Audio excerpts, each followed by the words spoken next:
Welcome back to The Explainer. I am so incredibly pumped you're here. Look, if you're stepping into the wildly rewarding world of saltwater aquariums, you're probably itching to start filling your tank with vibrant life, right? I mean, that's the dream. But as we're going to uncover today, building a reef that actually lasts isn't just about grabbing whatever catches your eye at the fish store. It's really about understanding what makes a reef thrive from day one. So let's dive right in. So what is the absolute best coral for a new reef? It's the ultimate beginner question, isn't it? Everybody asks it. But interestingly, to actually answer it, we have to completely flip our expectations upside down. See, your gut instinct is probably telling you to hunt down the most beautiful, dramatic, flashiest corals out there to just immediately make your tank pop. But here's the thing, that's actually the exact opposite of what you should be doing right now. The real secret comes down to this core idea. Choosing corals for a brand new reef is way less about finding the quote-unquote prettiest species and far more about picking animals that can actually handle early instability. Think of it this way. In those first few months, your tank is basically a moody teenager. It's going to go through crazy swings in salinity, temperature, nutrients, and light while the whole biological system tries to mature. So the true prize you're looking for here? It's not beauty. It's pure resilience. To keep this from getting overwhelming, we're going to break this whole thing down into a super manageable roadmap.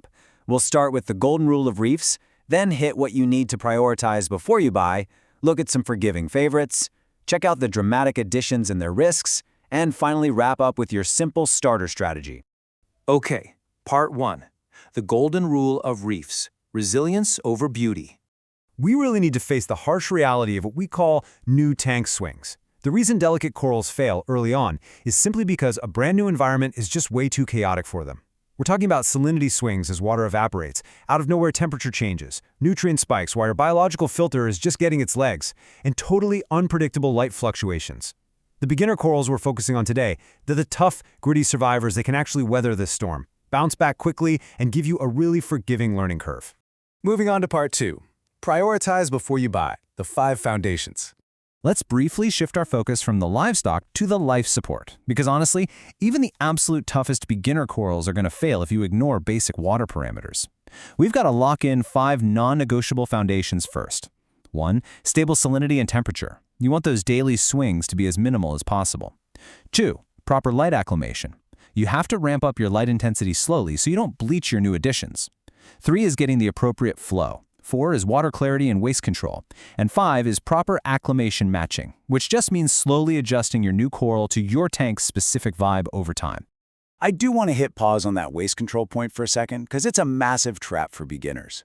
You actually want to keep your nutrients in a healthy range for your system, rather than just endlessly chasing an absolute zero. A totally sterile, squeaky clean tank? That's not the goal here. Remember, corals are living animals. They actually need some nutrients in the water to feed on and thrive. Stable, consistent parameters will beat out sterile, wildly fluctuating water every single time. All right, part 3, forgiving favorites, softies and mushrooms. Okay, now that our water is dialed in, let's get to the fun stuff and meet the real heroes of our starter roster. We can break these down into 2 super forgiving groups. On one side, we've got soft corals, which includes total beginner favorites like the classic leather and toadstool corals.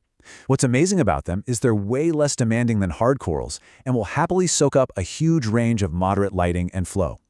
Then, on the other side, we have mushrooms and similar hardy soft skeleton forms. These guys are just incredibly good at tolerating minor hiccups and will be a massive confidence builder for you while your tank is still figuring out its rhythm.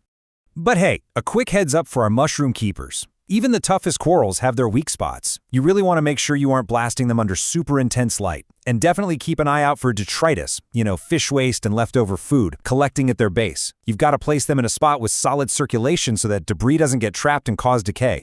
It's kind of like making sure their front porch is always swept clean.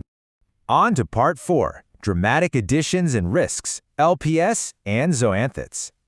So, as your tank matures and you start feeling a bit more confident, you're probably going to crave something with a little more visual punch.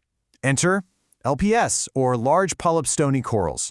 We're talking about hard corals like those mesmerizing flowing torch corals, open brains, and the always popular frog spawn or hammer shapes. They give you that incredible, dramatic reef look really early on, and they actually stay pretty manageable for a focused beginner, assuming your water conditions are stable. But remember, as the visual drama ramps up, so do their specific care needs. So what do these LPS corals actually demand from you? First off, they like moderate to strong flow, but definitely not getting blasted by direct currents. Second, they really thrive on regular feeding, whether you're targeting their mouths directly or just providing consistent waterborne particles. And third, they need their personal space. You have to space them out to keep them from fighting with their neighbors. Turns out, underwater warfare is a very real thing, and these guys will literally sting each other if things get too crowded. Now I really need your full attention on this next one. Zoanthids and palathoas are super common, ridiculously colorful, and notoriously tough beginner corals. But they carry a very serious hidden risk: toxins. You absolutely must treat these with respect, especially when you're handling them or fragging them, which is when you cut them to propagate. You want to avoid any unnecessary contact, definitely use proper safety precautions, and keep them placed far away from high traffic areas in your tank. They are absolutely stunning, but man, they command respect. And finally, Part 5, your simple starter strategy, the blueprint. All right, we've covered the ground rules, the water chem, and the species. Let's build your step-by-step strategy. And the magic number you need to remember here is 1 to 3. Restraint is literally your best friend right now.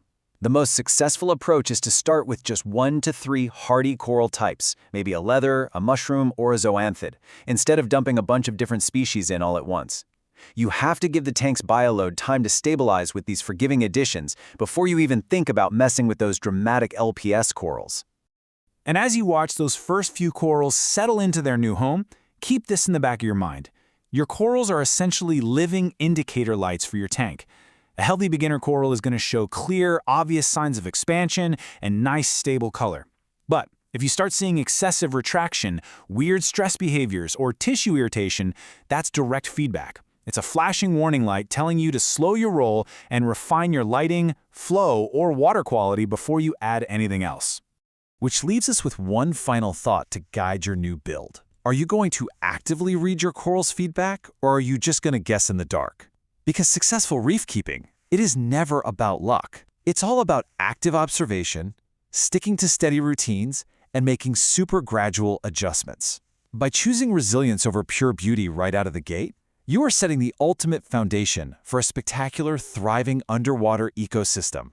Thanks so much for hanging out with me for this explainer, and happy reefing!